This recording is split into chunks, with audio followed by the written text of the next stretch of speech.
you've thought about for a while?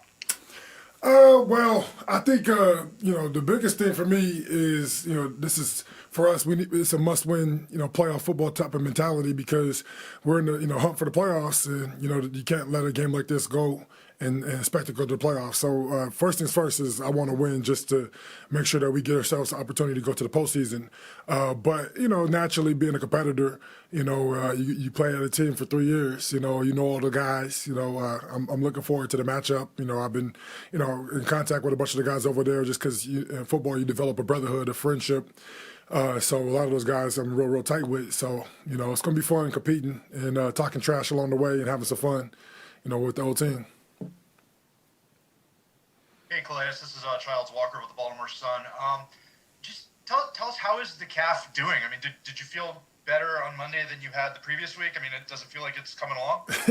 Yeah, it's a process. You hate to, get injured, and nobody feels good, this time of year anyway.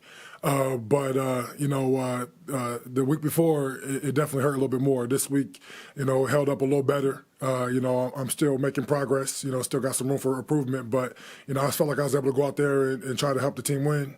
And so, suited up and did the best I could. I definitely didn't play my best ball by any means, but I felt like I was able to affect the game and try to, just get the team a spark. I mean, it's a big game. Really wanted to get that W, and so I felt like, I could add some value. And but hopefully, we continue to get better, continue to get to that 100%, so that when we, going forward, this game right here, I would love to be at, even better than I was last week. Just keep making progress as the week goes along.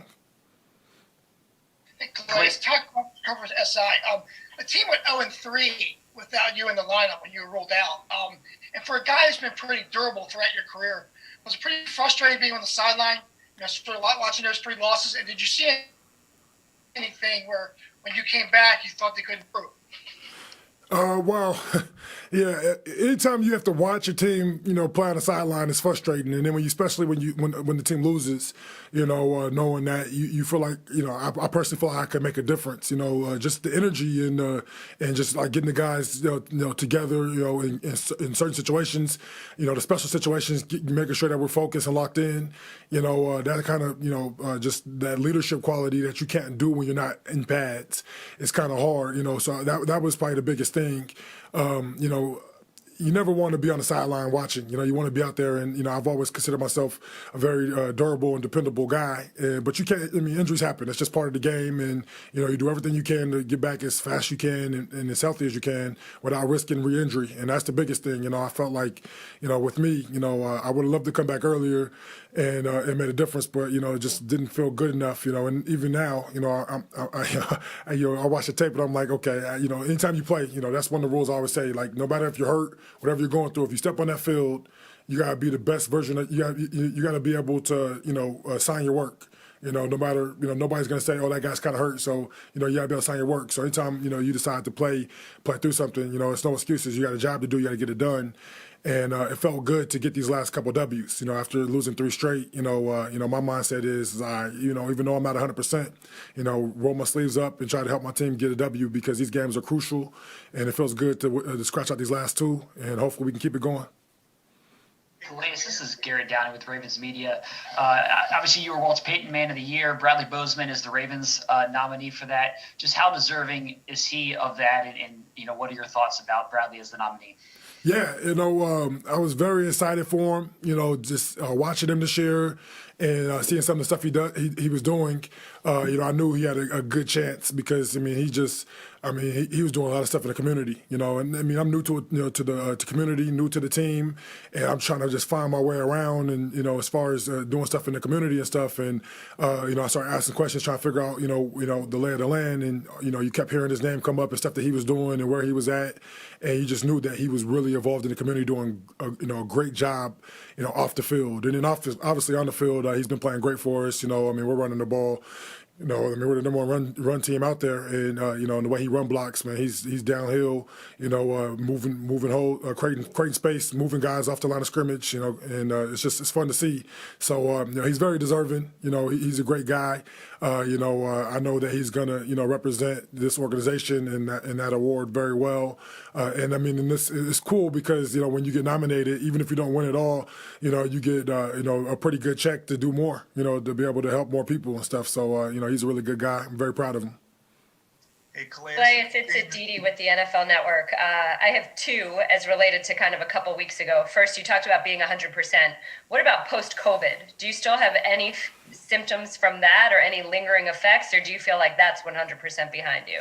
COVID. I mean, it's something that's probably going to bother us for a little bit more. I mean, I felt way better from a standpoint of just COVID this week than I did last. That first week back, it's brutal. I tried to make sure the other guys who are coming back this week understood that it's going to be different. It's an adjustment. You're not going to be, yourself. You're going to feel a little weaker, and you're not going to have the win that you normally have. But the second week, I definitely was a lot more progress. Felt a lot better against the Browns. And I'm hoping that I continue to improve like that this next week because there's definitely some lingering effects. But definitely, I feel a lot better today than I did last week at this time.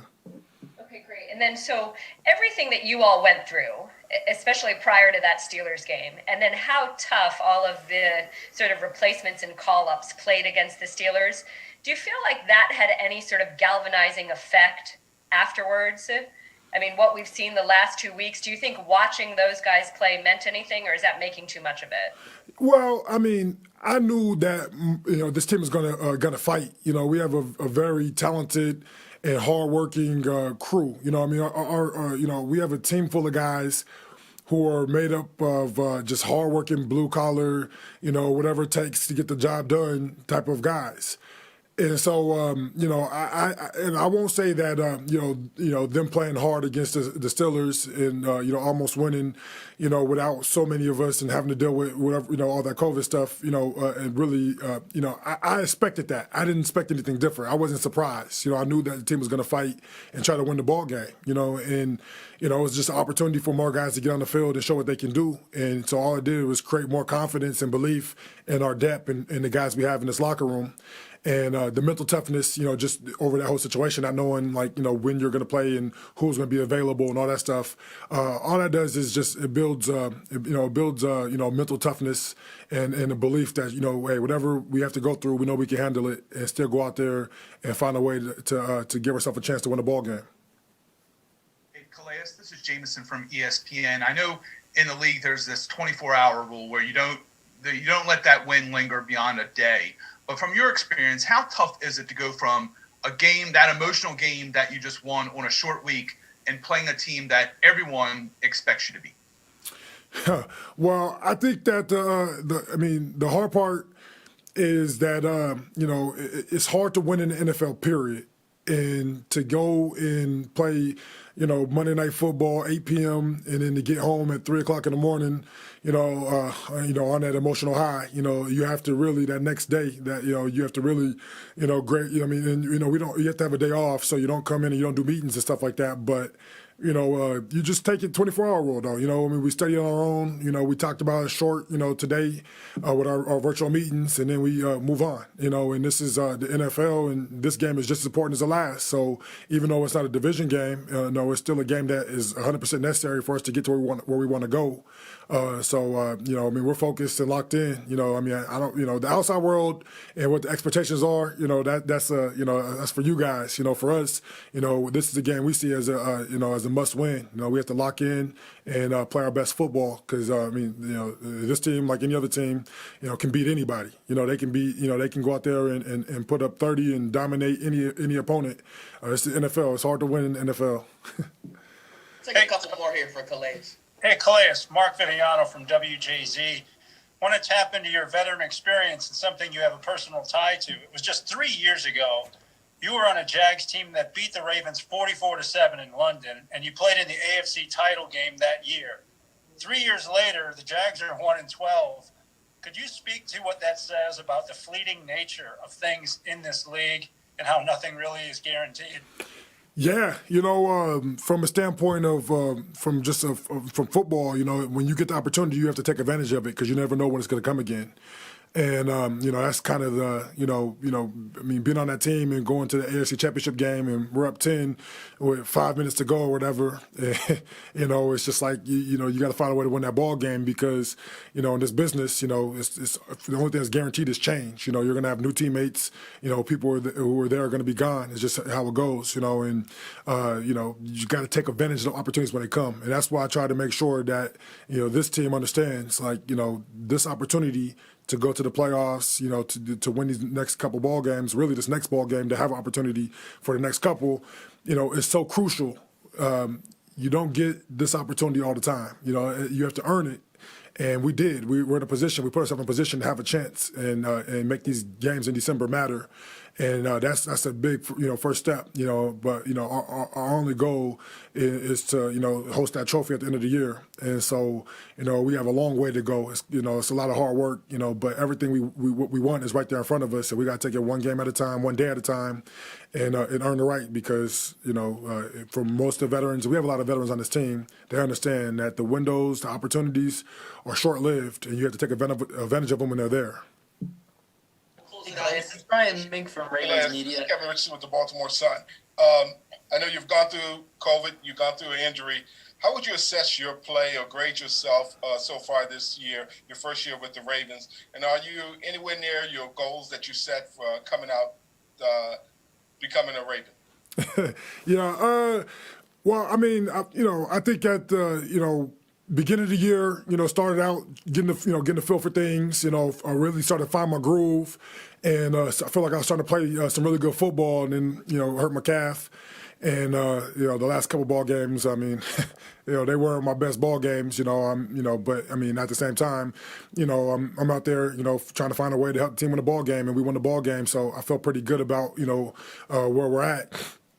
I'm really hoping that I can, I feel pretty good. I feel like I'm going to continue to improve and be able to play, and be able to, go out there and help the team win some more ball games. So, but where I'm at right now, I feel like, I really wish I would have been healthy the whole season and could have played, all the ball games. But, I feel pretty good about, this team and my effect on this team and on the field and in the locker room, but really even with my play, a couple plays here and there I wish I could have back for sure.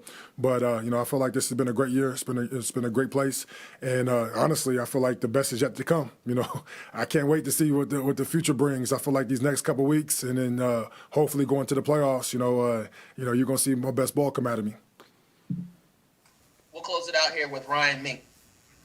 Hey, Calais, just wondering, what's the defense's mindset this week? Back-to-back games, probably giving up more yards than you guys had wanted to. And what do you say to your teammates about Gardner Minshew going back as the Jags starter? Yeah, I think first things first, we definitely know we could play better on defense. We didn't play our best ball, but that's okay. We got the W, and that's the number one thing in this business. Never forget that the only thing that really matters is the win, no matter how you get it. There's going to be some games where, we might have to win 6-3, and then some games where you win 47-42. So it goes the way it goes. But our defense, we're very confident, and we understand who we are. We just got to get back to playing our ball, and that's just, it's the grind. It's one day at a time, communicating and getting back to the fundamentals, and I'm very confident we're going to be just fine. And then with Gardner, he's kind of very similar to Baker Mayfield. He's just he's a playmaker. He knows how to stem plays, and he finds the open guy, and he brings a lot of excitement, a lot of energy. He's got a lot of swagger.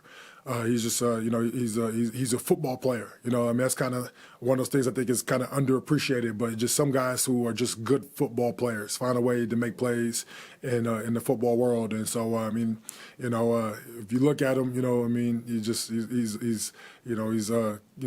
he doesn't really look the part, but he goes out there and he makes things happen. He's a warrior. He's a competitor. So, I know the guys are going to be ready for a great challenge that he's going to bring, and we're going to try to contain him and make it hard on him and go out there and win this ball game. Calais, we appreciate you joining us. Thank you so much. We'll send everyone to a breakout room. We'll be right back with Lamar Jackson.